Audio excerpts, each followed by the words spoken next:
1944, World War II, Europe.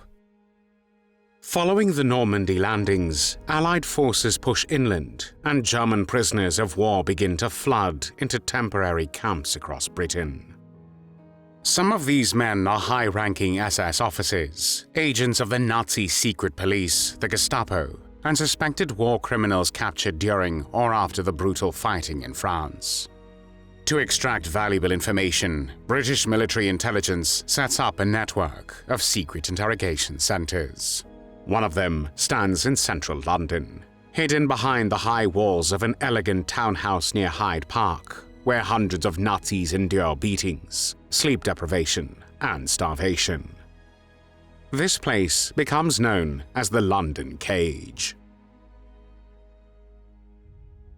Ever since Adolf Hitler took power in Germany on the 30th of January 1933, his aggressive policies and territorial expansion set the stage for war. Hitler sought to overturn the Treaty of Versailles, rebuild Germany's strength, and establish dominance in Europe. The Second World War began on the 1st of September 1939 when Nazi Germany invaded Poland. In response, Britain and France declared war on Germany, marking the start of a global conflict. In the months that followed, German forces launched rapid and devastating offensives across Europe, overwhelming Denmark, Norway, the Netherlands, Belgium, and eventually France. By June 1940, much of Western Europe had fallen under Nazi control, and Britain stood alone. On the 10th of July 1940, the German Air Forces, the Luftwaffe, launched a massive aerial campaign against the United Kingdom in what would become known as the Battle of Britain.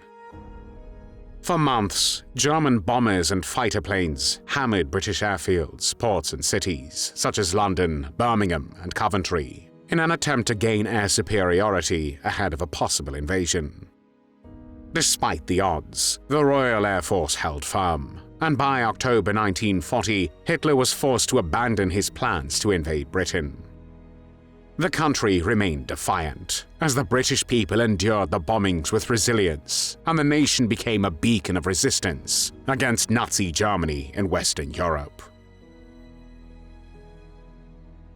Around the time the Battle of Britain raged in the skies above, the British Secret Service quietly established a highly secretive interrogation centre in the heart of London. 3 neighbouring luxury mansions on Kensington Palace Gardens, one of the most exclusive streets in the capital, and often referred to as Millionaire's Row, were requisitioned and transformed into what became known as the London Cage. Located among embassies and aristocratic homes, including the Russian embassy next door, the setting seemed an unlikely place to detain and interrogate German prisoners of war. Yet, behind the elegant Victorian facades, British intelligence officers carried out intense interrogations of high-value captives, men who had resisted standard questioning at other holding sites across Britain. At the London Cage, they were subjected to what the authorities described as special intelligence treatment, a method aimed at breaking their will to resist. Though it functioned as a transit camp, it was never listed with a Red Cross because officially it did not exist. The London Cage was run by MI-19, a little-known branch of the War Office responsible for gathering intelligence from enemy prisoners of war. Few people outside this department knew what went on behind the barbed wire fence that surrounded the 3 requisitioned mansions.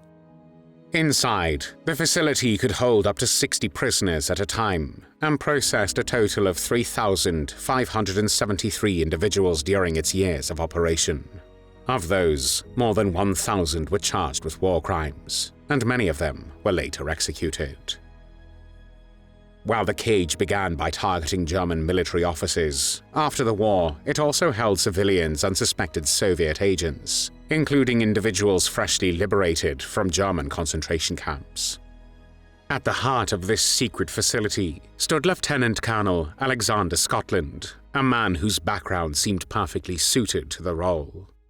A forceful and outspoken character, Scotland took command of the London Cage with a clear mission: to extract information at all costs. The cage featured 5 interrogation rooms, staffed by a team of around 10 officers and a dozen non-commissioned officers who acted as interpreters and interrogators. Security was provided by Guards Regiment soldiers, chosen more for their imposing appearance than intellect, according to one internal report. Many of the interrogators were fluent in German and used psychological tactics to pressure their subjects. Some even wore Soviet uniforms to exploit German prisoners' fear of the Red Army. Upon arrival, new prisoners were greeted by Scotland himself, who would quote Dante's Divine Comedy, "Abandon all hope, ye who enter here." He later wrote in a draft memoir, "If any German had any information we wanted, it was invariably extracted from him in the long run." The methods used to obtain such information have since been widely scrutinized. Prisoners were forced to stand at attention for up to 26 hours. They were subjected to mock executions, sleep deprivation, and starvation. Some were made to kneel for hours while being struck on the head. Others were whipped, doused in cold water, or locked in freezing showers.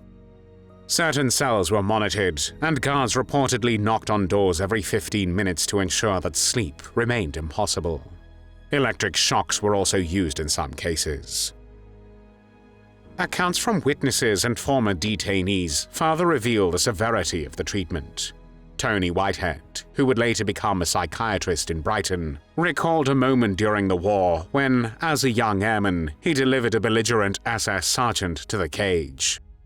Upon arrival, he saw a German naval officer in full dress uniform scrubbing the entrance hall floor, while a massive guardsman pressed his foot against the prisoner's back, smoking casually. When Whitehead returned 3 days later, the prisoner was completely submissive, barely looked up, and addressed him as Sir. Another detailed account came from SS Obersturmbannführer Fritz Knöchlein, who arrived at the London cage in October 1946.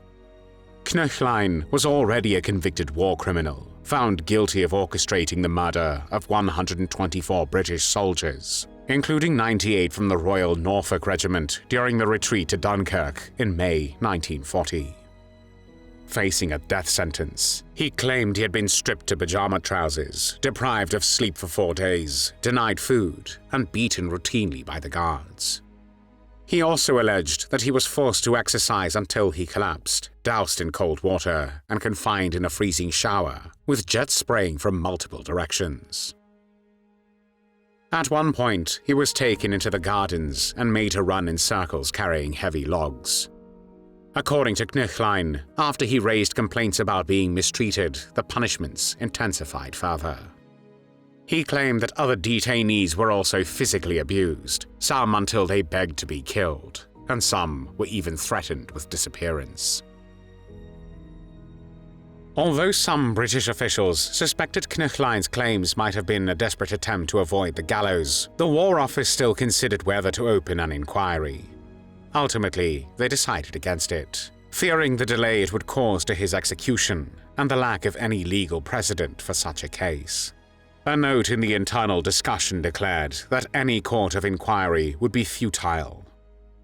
Alexander Scotland also played a role in the interrogation of several other prominent figures. He was involved in questioning SS Brigadeführer Kurt Meyer, who was accused of massacring Canadian troops in Normandy. Although Meyer was sentenced to death, his sentence was later commuted. Scotland noted that as time passed and the public's attention drifted, Meyer was treated more leniently. Another key prisoner was SS Gruppenführer Jakob Sporrenberg, who was involved in the murder of 46,000 Jews in Poland. Interrogations at the cage helped establish his role in the killings, and he was later sentenced to death by a Polish court and hanged in 1952. Other high-profile detainees included SS Oberstgruppenführer Sepp Dietrich, who was suspected of involvement in the murder of British prisoners of war in 1940, although he was never prosecuted for that particular crime. In 1947, and again in 1948, new allegations of torture surfaced, this time connected to the interrogation of 21 Gestapo and police officers on trial for the murder of 50 Royal Air Force officers, following the famous escape from the prisoner of war camp Stalag Luft 3. The Hamburg court heard claims that prisoners had been systematically starved, beaten, exposed to freezing water, and threatened with electric shocks. One of the accused, Erich Zacharias, was convicted based on a confession he later claimed was signed only due to psychological pressure. Despite this, 20 of the 21 defendants were found guilty and 14 were hanged, including Zacharias. In 1946, the Red Cross became aware of the cage after it was mistakenly included in a list of prisoner of war facilities. When they requested a visit, British authorities denied access. Scotland reported that the men held there were not prisoners of war, but rather war criminals. When the Red Cross was finally allowed to inspect the facility over a year later, they noted that although no illegal devices were visible, the detainees appeared deeply intimidated.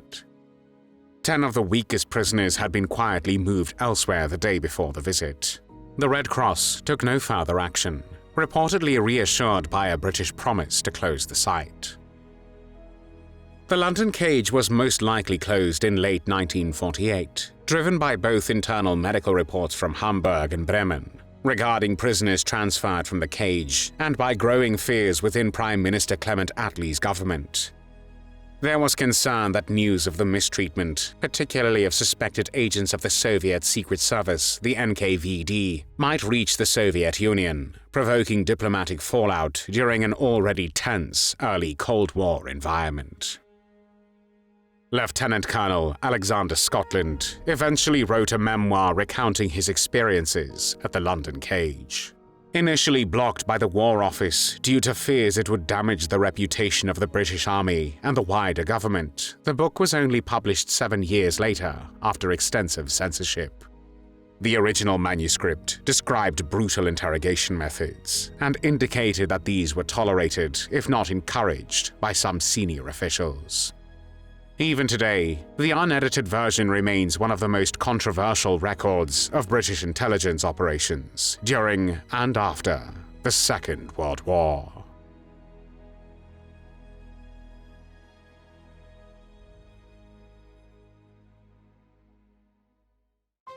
Thanks for watching the World History Channel. Be sure to like and subscribe, and click the bell notification icon so you don't miss our next episodes. We thank you, and we'll see you next time on the channel.